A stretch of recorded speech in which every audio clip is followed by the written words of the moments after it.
Hi guys, welcome to revision time. आज है 26 अगस्त 2024। चलिए आज के करंट अफेयर्स हम स्टार्ट करते हैं। अगर चैनल पे पहली बार आए हैं तो चैनल को सब्सक्राइब कर लें, साथ ही इस वीडियो को लाइक भी ज़रूर कर दें। इस तरीके की कम टाइम की डेली करंट अफेयर्स की वीडियो आपको हर दिन मिलते रहेंगे। तो चलिए शुरू करते हैं आज के करंट अफेयर्स के क्वेश्चन। मगर स्टार्ट करने से पहले जान लेते हैं 24 अगस्त को पूछे गए क्वेश्चन का सही आंसर, क्योंकि 25 अगस्त को संडे था और संडे को वीकली करंट अफेयर्स की वीडियो आती है। तो चलिए पहले जानते हैं 24 अगस्त को पूछे गए क्वेश्चन का सही आंसर। लोक लेखा समिति के अध्यक्ष कौन बने हैं? Option A KC Venugopal, option B Baijayant Panda, option C doctor Sanjay Jaiswal, option D Ganesh Singh. इसका सही आंसर है ऑप्शन ए केसी वेणुगोपाल। चलिए अब आज के करंट अफेयर्स हम स्टार्ट करते हैं। क्वेश्चन नंबर 1, सुंदरराजन पद्मनाभन कौन थे जिनका हाल ही में निधन हो गया है? इसका आंसर है पूर्व सेना प्रमुख। भारतीय सेना के पूर्व प्रमुख जनरल सुंदरराजन पद्मनाभन का निधन हो गया है। 30 सितंबर 2000 को उन्होंने 20वें सेना अध्यक्ष के रूप में भारतीय सेना का कार्यभार संभाला था। सुंदरराजन पद्मनाभन 31 दिसंबर 2002 में रिटायर हुए थे। वर्तमान भारतीय सेना प्रमुख उपेंद्र द्विवेदी हैं। वर्तमान CDS Anil Chauhan. Next question, हाल ही में नई दिल्ली में भारत और किस देश के बीच 2+2 मंत्री स्तरीय वार्ता आयोजित की गई है? इसका आंसर है जापान। भारत और जापान के बीच 2+2 मंत्री स्तरीय वार्ता आयोजित हुई। यह वार्ता 20 अगस्त 2024 को नई दिल्ली में आयोजित हुई। भारत और जापान के विदेश मंत्री और रक्षा मंत्रियों ने इस वार्ता में हिस्सा लिया है। भारत की तरफ से रक्षा मंत्री राजनाथ सिंह और विदेश मंत्री डॉक्टर एस जयशंकर शामिल हुए थे। जापान की ओर से रक्षा मंत्री किहारा मिनोरू और विदेश मंत्री योको कामिकावा ने भाग लिया था। बैठक के दौरान मंत्रियों ने द्विपक्षीय सहयोग की समीक्षा की है। दूसरा भारत जापान 2+2 संवाद सितंबर 2022 में जापान में आयोजित किया गया था। Next question, western India billiards final किसने जीता है? इसका आंसर है पंकज आडवाणी। पंकज आडवाणी ने एस श्रीकृष्ण को हराकर मुंबई में वेस्टर्न इंडिया बिलियर्ड्स और स्नूकर चैंपियनशिप जीत ली है। यह जीत आडवाणी के मुंबई शिखर सम्मेलन में लगातार छठी खिताब जीत है। पंकज आडवाणी स्नूकर और बिलियर्ड्स के खिलाड़ी हैं। पंकज आडवाणी को पुणे का राजकुमार कहा जाता है। नेक्स्ट क्वेश्चन, हाल ही में किसको पेरिस पैरालंपिक में सेफ डे मिशन नियुक्त किया गया? इसका आंसर है सत्यप्रकाश सांगवान। सत्यप्रकाश सांगवान को पेरिस पैरालंपिक में सेफ डे मिशन नियुक्त किया गया। सत्यप्रकाश सांगवान भारतीय पैरालंपिक समिति के उपाध्यक्ष हैं। श्री सत्यप्रकाश सांगवान 1 दशक से अधिक समय से भारतीय पैरालंपिक समिति का अभिन्न अंग रहे हैं। पेरिस पैरालंपिक 2024 का आयोजन 28 अगस्त से 8 सितंबर तक होगा। नेक्स्ट क्वेश्चन, भारत सरकार ने किस वर्ष तक टीकाकरण के माध्यम से खुरपका और मुंहपका रोग से मुक्त होने का लक्ष्य रखा है? इसका आंसर है 2030। खुरपका और मुंहपका रोग पशुओं से संबंधित रोग है। भारत का लक्ष्य 2030 तक एफएमडी मुक्त होना है। एफएमडी का कारण पिकॉन विरिडे परिवार का एफ्थोवायरस है।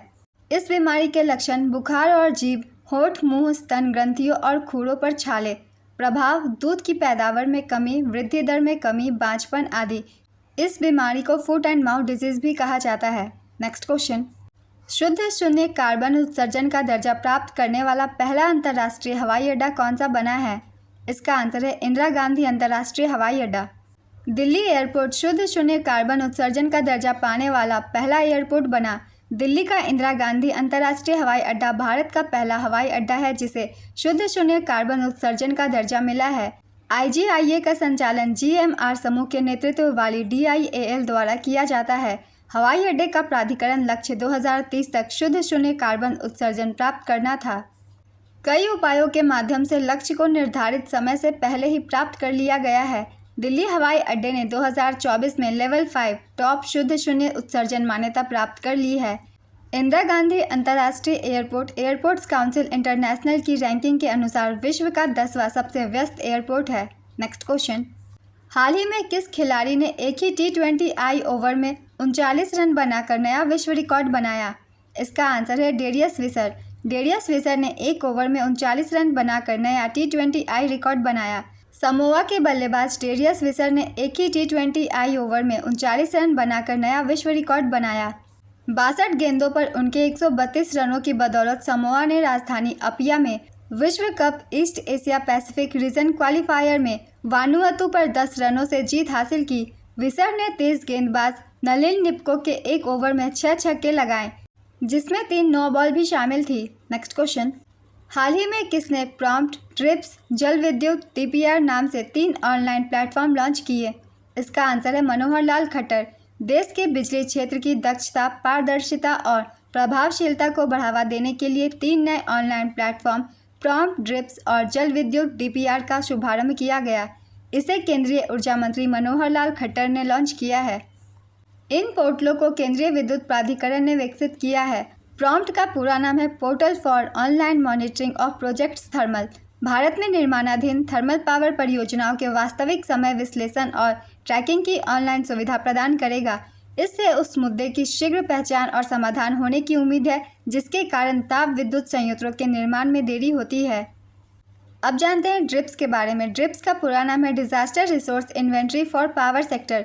चक्रवात, भूकंप, बाढ़ आदि जैसे प्राकृतिक आपदाओं के कारण देश में बिजली व्यवधानों की तुरंत पहचान करने के लिए विद्युत क्षेत्र के लिए आपदा रोधी बुनियादी ढांचा ऑनलाइन पोर्टल बनाया गया है।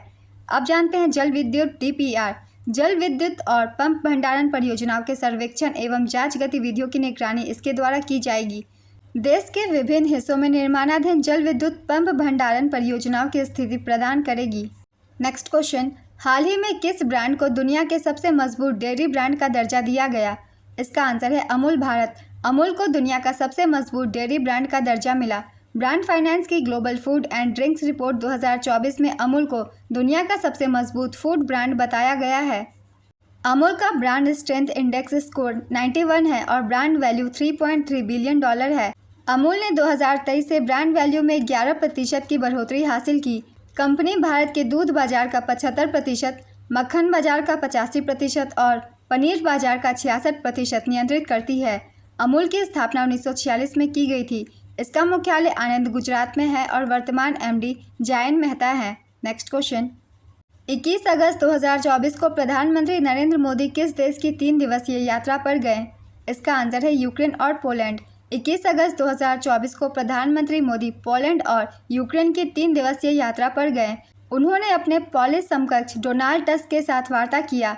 उन्होंने पोलैंड के राष्ट्रपति आंद्रेज डूडा से मुलाकात की। भारतीय प्रधानमंत्री 45 वर्षों में पहली बार पोलैंड का दौरा कर रहे हैं। दोनों देश यात्रा के समय राजनयिक संबंधों की शुरुआत की 70वीं वर्षगांठ मना रहे हैं। 23 अगस्त को पीएम मोदी ने राष्ट्रपति वोलोडिमिर जेलेंस्की के निमंत्रण पर औपचारिक रूप से यूक्रेन की यात्रा की।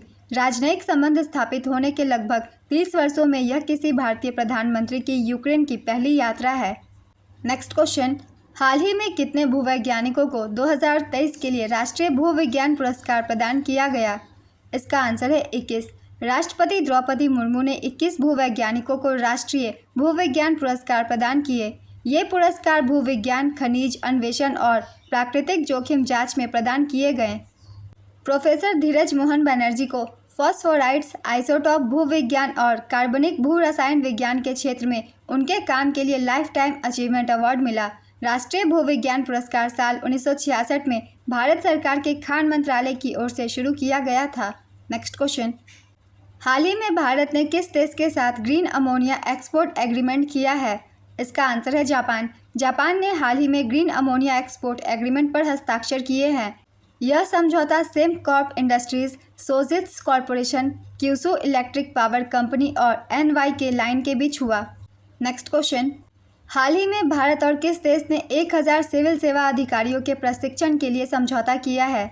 इसका आंसर है मालदीव। भारत और मालदीव ने 2024 से 2029 के बीच 1000 मालदीव सिविल सेवा अधिकारियों के प्रशिक्षण के लिए समझौता ज्ञापन पर हस्ताक्षर किए हैं। यह समझौता ज्ञापन राष्ट्रीय सुशासन केंद्र और मालदीव सिविल सेवा आयोग के बीच किया गया है। नेक्स्ट क्वेश्चन, हाल ही में दुनिया के सबसे बुजुर्ग व्यक्ति मारिया ब्रान्यास का निधन हो गया। उनकी उम्र क्या थी?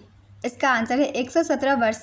117 वर्ष की आयु में दुनिया के सबसे बुजुर्ग व्यक्ति मारिया ब्रान्यास मोरेरा का निधन हो गया। 4 मार्च 1907 को ब्रान्यास का जन्म सैन फ्रांसिस्को में हुआ था। 1915 में उनका परिवार स्पेन लौट आया। ब्रान्यास के निधन के बाद जापान की टोमिको इटुका अब दुनिया के सबसे बुजुर्ग जीवित व्यक्ति हैं। इटुका का जन्म 23 मई 1908 को हुआ। 122 वर्ष और 164 दिन के जीवन के साथ फ्रांसीसी महिला जीन लुइस कैलमेंट के पास सबसे लंबे समय तक रहने वाले व्यक्ति का रिकॉर्ड है। नेक्स्ट क्वेश्चन, कौन सी कंपनी ने मंकी पॉक्स वैक्सीन बनाने का ऐलान किया है? इसका आंसर है सीरम इंस्टीट्यूट। कोरोना वैक्सीन कोवाशील्ड बनाने वाली कंपनी सीरम इंस्टीट्यूट ने मंकी पॉक्स वैक्सीन बनाने का ऐलान किया है। कंपनी के सीईओ अदार पूनावाला ने बताया कि एमपॉक्स के ग्लोबल हेल्थ इमरजेंसी घोषित होने के बाद लाखों लोगों की मदद करने के लिए हम एक वैक्सीन विकसित कर रहे हैं। उम्मीद है कि 1 साल के अंदर हम इसे बना लेंगे। आज के करंट अफेयर्स के क्वेश्चन कंप्लीट होते हैं। चलिए अब आज का क्वेश्चन देखते हैं क्या है। शुद्ध शून्य कार्बन उत्सर्जन का दर्जा प्राप्त करने वाला पहला अंतर्राष्ट्रीय हवाई अड्डा कौन सा बना? ऑप्शन ए कैंपेगौड़ा अंतर्राष्ट्रीय हवाई अड्डा, ऑप्शन बी राजीव गांधी अंतर्राष्ट्रीय हवाई अड्डा, ऑप्शन सी छत्रपति शिवाजी महाराज अंतर्राष्ट्रीय हवाई अड्डा, ऑप्शन डी इंदिरा गांधी अंतर्राष्ट्रीय हवाई अड्डा। अपना आंसर गेस कीजिए या फिर कमेंट बॉक्स में दीजिए। अगर आप सभी को ये कम टाइम की करंट अफेयर्स की वीडियो हेल्पफुल लग रही हो तो वीडियो को लाइक जरूर कर दीजिएगा। साथ ही चैनल भी सब्सक्राइब कर लीजिए। इस तरह की कम टाइम की डेली करंट अफेयर्स की वीडियो आपको हर दिन मिलते रहेंगे। फिर मिलते हैं अगली वीडियो के साथ। आप सभी को थैंक यू।